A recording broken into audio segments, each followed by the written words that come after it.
Bakit mahalaga ang Holy Week sa atin bilang Katoliko? Una, pinapaalala nito ang halaga ng sakripisyo.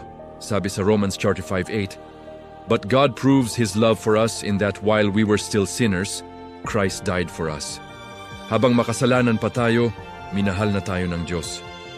Hindi tayo kailangan maging perpekto bago niya tayo mahalin. Ikalawa, ito ay panahon ng pagbabalik loob. Ang Holy Week ay hindi lang pag-alala, ito ay pagbabago.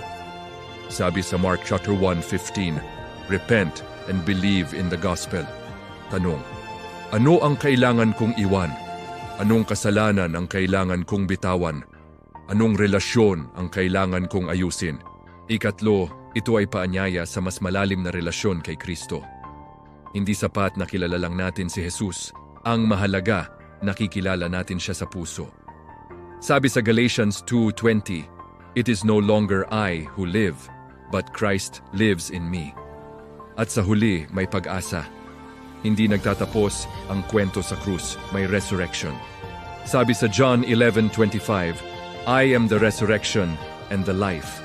Kahit gaano kabigat ang pinagdadaanan mo ngayon, may pag-asa. May bagong buhay. Mga kapatid, ang Holy Week ay hindi lang tradisyon. Ito ay paalala ng pag-ibig, sakripisyo at pag-asa. Ngayong linggong ito, huwag lang tayong manood. Makilahok tayo, magdasal tayo, magbago tayo. Dahil sa dulo ng lahat, ang kwento ni Jesus ay kwento rin ng kaligtasan natin.